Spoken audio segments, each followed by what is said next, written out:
ಎಲ್ಲರಿಗೂ ನಮಸ್ಕಾರ. ನಾನು ಶಂಕರ್ ಭಟ್. ಯೂಟ್ಯೂಬ್ ಚಾನಲ್ ಹೋರಾಟದ ಅಮೃತ. ಮೂಡ ಸೈಟು ಹಂಚಿಕೆ ಅಕ್ರಮದ ತನಿಖೆ ಚುರುಕು ಪಡೆದಿರುವ ಹೊತ್ತಿನಲ್ಲೇ ಮತ್ತೊಂದು ಸ್ಫೋಟಕ ವಿಚಾರ ಬೆಳಕಿಗೆ ಬಂದಿದೆ.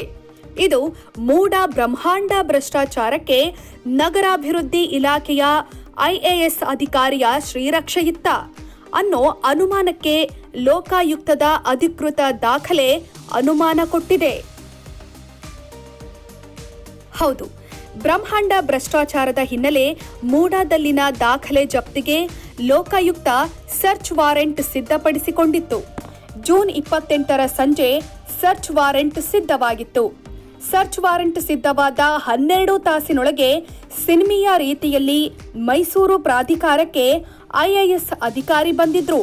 ಒಟ್ಟು 144 ಕಡತಗಳನ್ನು ತೆಗೆದುಕೊಂಡು ಹೋಗಿದ್ರು. ಲೋಕಾಯುಕ್ತವೇ ತನ್ನ ರಿಪೋರ್ಟ್ನಲ್ಲಿ ಉಲ್ಲೇಖಿಸಿತ್ತು. ಇನ್ನು ನಾವು ದಾಳಿ ಮಾಡಿ ಪ್ರಯೋಜನ ಇಲ್ಲ ಅಂತ ಲಿಖಿತವಾಗಿ ಉಲ್ಲೇಖಿಸಿ ಲೋಕಾಯುಕ್ತ ಸರ್ಚ್ ವಾರೆಂಟ್ ರದ್ದುಪಡಿಸಿಕೊಂಡಿತ್ತು ಅಂತ ದಾಖಲೆಯಲ್ಲಿ ತಿಳಿದು ಬಂದಿದೆ. ಜೂನ್ 28ರ ಸಂಜೆ ಲೋಕಾಯುಕ್ತ ಸರ್ಚ್ ವಾರೆಂಟ್ನಲ್ಲಿ ಹಲವು ಸ್ಫೋಟಕ ಮಾಹಿತಿ ಬೆಳಕಿಗೆ ಬಂದಿದೆ. ಮೈಸೂರು ನಗರಾಭಿವೃದ್ಧಿ ಪ್ರಾಧಿಕಾರದಲ್ಲಿ ಸೈಟ್ ಹಂಚಿಕೆಯಲ್ಲಿ ಗೋಲ್ಮಾಲ್ ಆಗ್ತಾ ಇದೆ.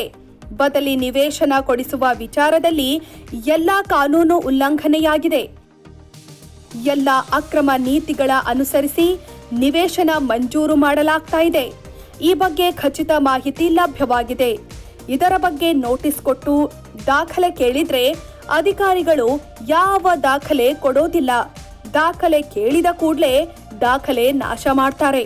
ಅಲ್ಲದೆ ದಾಖಲೆಗಳನ್ನ ಸುಟ್ಟು ಹಾಕ್ತಾರೆ. ಇದಕ್ಕಾಗಿ ದಿಢೀರ್ ದಾಳಿ ಮಾಡಿ ದಾಖಲೆ ಜಪ್ತಿ ಮಾಡುವ ಅವಶ್ಯಕತೆ ಇದೆ.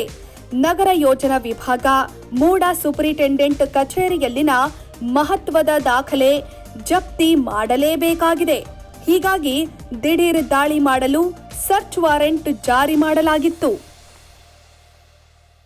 ಶೇರ್ ಮಾಡಿ, ಸಬ್ಸ್ಕ್ರೈಬರ್ ಆಗಿ, ಬೆಲ್ ಐಕನ್ ಅನ್ನು ಒತ್ತಲು ಮರೆಯದಿರಿ.